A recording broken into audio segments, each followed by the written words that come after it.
निकालाच्या दिवशी सगळ्यांची उत्सुकता होती की निकाल काय लागणार. आणि कारण की निवडणुकीच्या दरम्यान अनेकांची वक्तव्य आपण बघितली की काँग्रेसच्या 4 सीटा येतील, 3 सीटा येतील, 81-0 होईल असंही कोणतर म्हणलं होतं मला वाटतं. म्हणजे गोडोबार हसायला लागले तर नाही, तुम्ही नाही म्हणलेलं. 81-0 होईल असं काही लोकांनी वक्तव्य केलं होतं. परंतु ज्याचा उल्लेख मालोजीराजेने केला, शाहू महाराजांची भूमी आहे, स्वाभिमानाची भूमी आहे, छत्रपती शिवाजी महाराजांचा आदर्श घेऊन जाणारी ही भूमी आहे.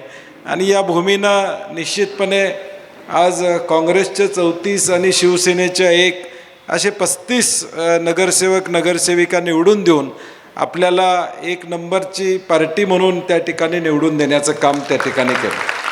ते सगळे एकत्रित लढले, महायुती म्हणून ते लढले. आपण मात्र काँग्रेस आणि शिवसेना 2च पक्ष एकत्रितपणे लढलो. त्यांचे 3 पक्षाची ताकद होती. मुख्यमंत्री, उपमुख्यमंत्री, 2-2 मंत्री, सगळे आमदार, अशी सगळी ताकद असताना देखील तुम्ही सगळ्यांनी या सगळ्या गोष्टीवर मात करून विजयापर्यंत आपण त्या ठिकाणी पोचलो.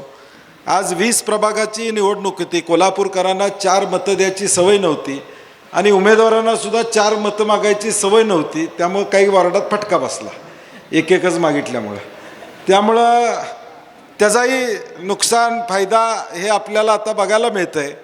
आणि म्हणून मी ज्यावेळी 81 लोकांची महाराजांच्या नेतृत्वाखाली अजिंक्यतारात बैठक घेतली होती त्यावेळी सांगितलं होतं की तुम्ही एकटं निवडून येऊन चालणार नाही, सत्ता येणं हे महत्त्वाचं आहे.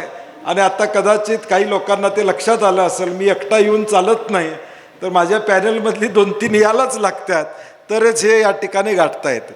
आणि सुदैवानं महाराज 20 प्रभागामध्ये 3च प्रभाग असे आहेत की जिथं आमचे उमेदवार कोण निवडून आले नाहीत. नाहीतर 4 प्रभाग, नाहीतर 16 प्रभागात किमान 1 तरी माणूस आपला निवडून या ठिकाणी आला. याचा अर्थ कोल्हापूर शहरामध्ये निश्चितपणे विजय काँग्रेस व्हावी ही मानसिकता लोकांची निश्चितपणे त्या ठिकाणी होती.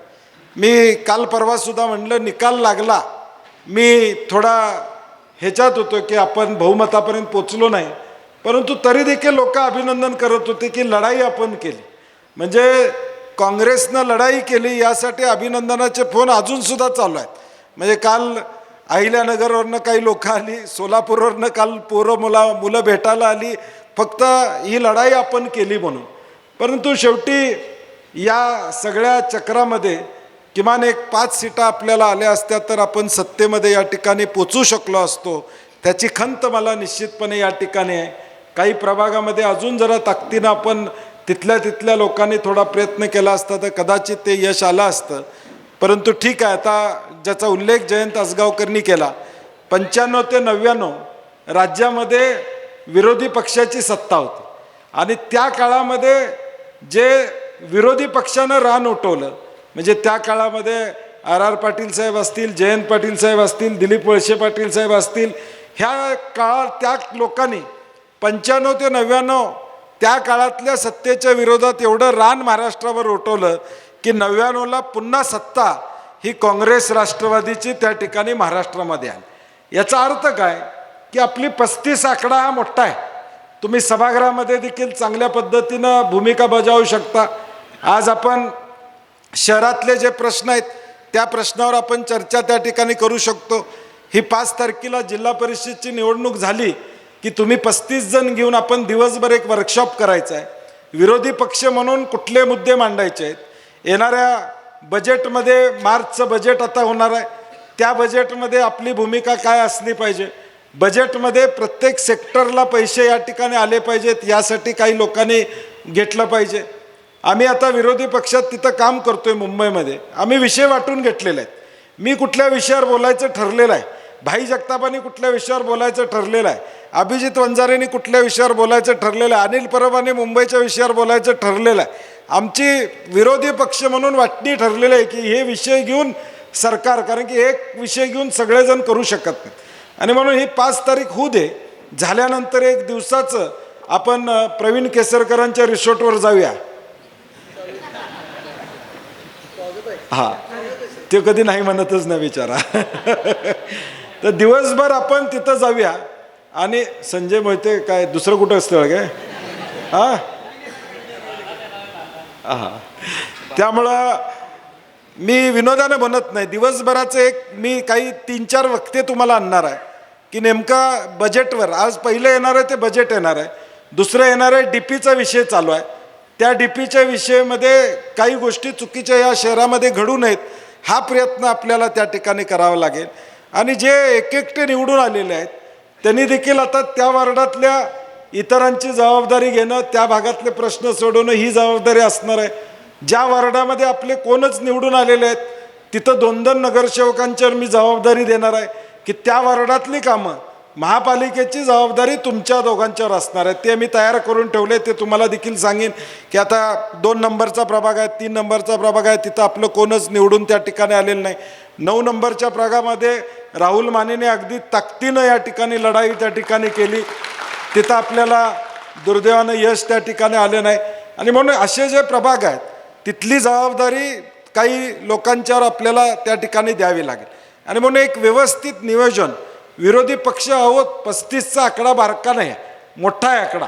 म्हणजे तुम्ही 35 जण उभारला तर सभागृहात एका वेळी कुठलाही विषय असला तर तुम्ही विरोधकांना, सत्ताधाऱ्यांना या ठिकाणी धारेवर धरू शकता, एवढी ताकद तुमच्या समोर निश्चितपणे या ठिकाणी.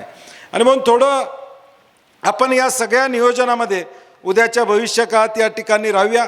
या सगळ्या निवडणुकीमध्ये आमचे पत्रकार मित्र असतील, मीडिया असेल, टी व्ही चॅनेल्स असतील, सोशल मीडियावरचे अनेक इन्फ्लुएन्सर्स असतील किंवा आमचे अजिंक्यताराची टीम असेल, काँग्रेस कमिटीमध्ये काम करणारी इथली लोकं असतील, ह्या सगळ्यांनी 24 तास काम केलेलं आहे.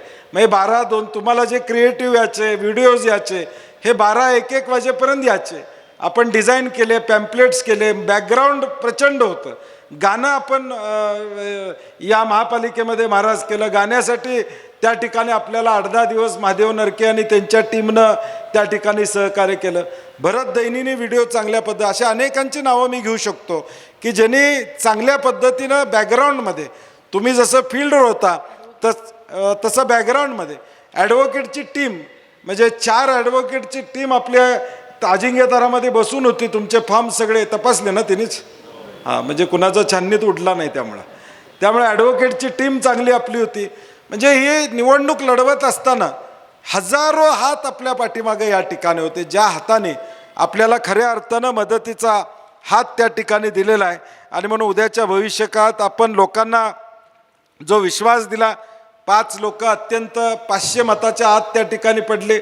सरोज सरनाईक तर अगदी 16 मतानं दुर्दैवानं त्या उमेदवार त्या ठिकाणी पडले. आणि राहिलेले मग सविता धनंजय सावंत असेल, दीपा मगदूम असतील, अश्विनी कदम असेल किंवा बोंद्रे असतील, ही सगळी 150-200 मतात उमेदवार आपले महाराज त्या ठिकाणी पडले.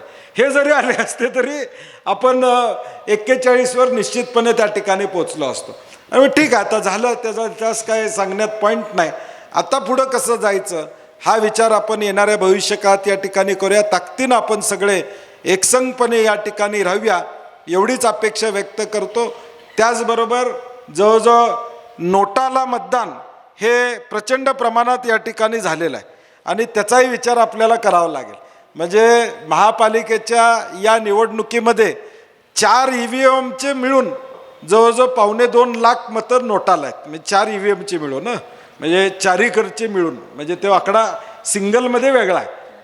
4 गट मिळून म्हणजे 4 मिळून हा आकडासुद्धा कोल्हापूरच्या दृष्टीनं वाईट आहे की कोल्हापुरातल्या लोकांना, ठीक आहे विरोधी कोणी असू दे, आपण असू, कोणी असू, की आज एवढे लोक नोटाकडं मतदान त्या ठिकाणी हात वळतो याचा अर्थ देखील आपण बघितला पाहिजे. निवडून आलेल्यांनी सुद्धा आपल्या मतदार पेटीवर नोटा किती पडलेला आहे, 300-300, 400-400 नोटा या ठिकाणी. हे कारण काय आहे?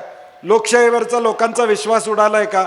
नेमकं वातावरण आपल्याबद्दल राजकारणी म्हणून जे वातावरण आहे त्यामध्ये कुठं या ठिकाणी अडचण आहे का? आणि म्हणून ती विश्वासार्हता लोकांची, पक्ष हा वेगळा विषय, परंतु ती लोकांची विश्वासार्हता मिळवणं देखील उद्याच्या काळात या ठिकाणी महत्त्वाचं असणार आहे. आणि म्हणून आपण ताकदीनं या पुढच्या काळामध्ये या सगळ्या प्रक्रियेमध्ये आपण राहावं. उद्या 5 वाजता जे उमेदवार पडलेले आहेत, दुर्दैवानं पराभूत झालेत, त्यांना महाराज 5 वाजता अजिंक्यतारात बोलवलेलं आहे. त्यांच्याशी 1-2-3 तास घालवावे लागतील, कारण की त्यांचंही त्यांच्या मनात असं झालं तसं झालं, कोण बूथची यादी घेऊन येते, अमकं झालं तमकं झालं, त्यांच्याही समजुता काढाव्या लागतील. कारण की शेवटी त्यांनी आपल्यासाठी त्या पॅनेलमध्ये निवडून येण्यासाठी आपल्याला तुम्हा सगळ्यांच्या 35मध्ये त्यांचाही वाटा आहे ना, म्हणजे पडलेल्यांचा. हां, त्यामुळे त्यांनाही सांभाळावं लागेल आपल्याला. त्यांनाही उद्याच्या भविष्यकाळात ताकद या ठिकाणी देणं ही तुमची आमची सर्वांची उद्याच्या भविष्यकाळात जबाबदारी असणार आहे. आणि म्हणून माझी विनंती आहे की आपण सगळेजण ताकदीनं या सगळ्या प्रक्रियेमध्ये राहूया. पुढचे 5 तारखेपर्यंत माझी सर्व काँग्रेसच्या नगरसेवकांना विनंती आहे की काँग्रेसचे जिथं जिथं जिल्हा परिषदचे उमेदवार उभे आहेत तिथं एक एक जर जिल्हा परिषद मतदारसंघ तुम्ही वाटून घेतला पुढच्या 8 दिवसाकरता, तर मला वाटतं जरा थोडं त्या, कारण की ग्रामीणमधली लोकंसुद्धा तुमच्यासाठी आलतीत ना. हां, त्यामुळं आपल्या जिल्ह्यातल्या ग्रामीणमधली लोकं काँग्रेसची महाराज महापालिकेला सगळे 5 मतं असतील 2 मतं असतील सांगायला आली होती. त्यामुळे थोडं पुढच्या 8-10 दिवस काँग्रेस पक्षासाठी म्हणून आपण नियोजन करावं. काँग्रेसची यादी तुमच्याकडं उद्या व्हॉट्सॲपवर करतो. एक 34-35 जणांचा व्हॉट्सॲप ग्रुप आपण त्या ठिकाणी तयार करूया. त्या ग्रुपमध्ये मी सुद्धा असणार, मालोजीराजे असतील, ऋतुराज पाटील असतील, आम्ही सगळे असो. त्यामध्ये उद्याच्या सगळ्या गोष्टी त्यामध्ये असतील. त्या कशा पद्धतीनं आपल्याला व्यूहरचना रचायचे ते सगळं आपण करू. कायमपणे आपण सक्रिय या ठिकाणी राहिलं पाहिजे. 1-2 दिवस गेलं तर कुठला प्रश्न घेऊन आपल्याला जायचं आहे ते या ठिकाणी आपण सांगूया. आणि सातत्यानं भेटत राहून या शहरातले प्रश्न मार्गी लावण्याचा प्रयत्न प्रामाणिकपणे आपण सर्वजण या ठिकाणी करूया. एवढीच ग्वाही या निमित्तानं देतो. 17 भगिनी या ठिकाणी आलेल्या आहेत. त्या सगळ्या भगिनींना माझी विनंती आहे, जनरल बॉडी चुकवायची नाही, म्हणजे कंपल्सरी बॉडीला जायचंच, म्हणजे पूर्ण वेळ बसायचं संध्याकाळपर्यंत. त्यामुळं कारण की शेवटी सभागृह मुख्य आहे, त्या सभागृहामध्ये आपण ताकदीनं या ठिकाणी उभं राहावं. फार बोलायला नको. अजून आमचे 3 तालुक्याचे वाद मला मिटवायचे आहेत, ते जाऊन अजिंक्यथरात बसून मिटवायचं आहे. त्यामुळे मी जास्त वेळ न घेता आपलं पुन्हा एकदा अभिनंदन करतो.